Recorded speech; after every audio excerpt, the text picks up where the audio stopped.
بسم اللہ الرحمن الرحیم۔ اصول الدعوہ فی جمل کثیرہ، ابلاغی مہارتیں، یعنی گفتگو میں بلاغت کتنی ہو اور لوگوں کے لیے ابلاغ آسان کیسے ہو۔ خاطب الناس علی قدر عقولہم، لوگوں سے خطاب ان کی عقلی سطح کے مطابق ہو۔ التفہیم للتلقین، بات کو سمجھایا جائے نہ کہ صرف تلقین ہو، صرف بات کو دہرایا نہ جائے بلکہ اس کی وجہ اور اس کی تشریح اور دلیل دی جائے۔ الحکمت اصل اسالیب الدعوتی، دعوت کے جتنے اسالیب ہیں ان میں حکمت سب سے بنیادی چیز ہے۔ لا بد ان یکون الہدف واضحا عندک، ضروری ہے کہ آپ کی دعوت کا ہدف واضح ہو۔ استعمل اسلوب الترغیب والترہیب فی دعوتی کا، دعوت میں ترغیب اور ترہیب کا اسلوب استعمال کیجیے۔ اذکر بعض الامثلۃ والقصص القرآنی، دعوت میں مثالیں پیش کریں اور قرآن کے قصے پیش کریں۔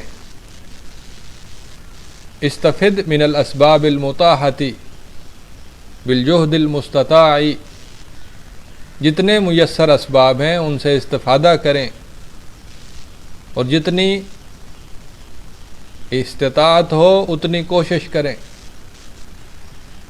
لا تلتزم اسلوبا واحدا فی الدعوۃ،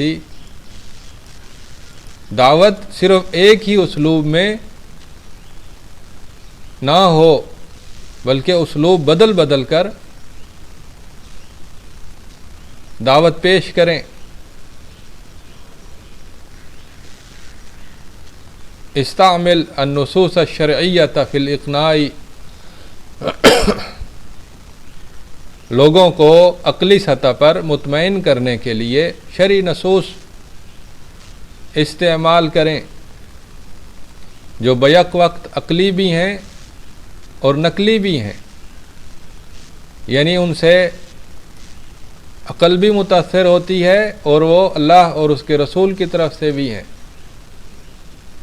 لا بد من الغیرۃ المنضبطۃ علی محارم اللہ، اللہ کی حرمتوں کی پامالی پر غیرت ضروری ہے لیکن وہ منضبط ہو، قرآن و حدیث کے تحت ہو۔ ترک الالحاء فی الدعوۃ، دعوت پیش کریں لیکن حد سے زیادہ عاجزی اور زاری نہ کریں۔ التبشیر للتنفیر، لوگوں کو خوشخبریاں دیں، نفرت نہ پھیلائیں۔ الموازنۃ بین الترغیب والترہیب، ترغیب اور ترہیب میں اعتدال ہو، دونوں ایک دوسرے کے قریب قریب ہوں۔ التخلیۃ قبل التحلیہ، پہلے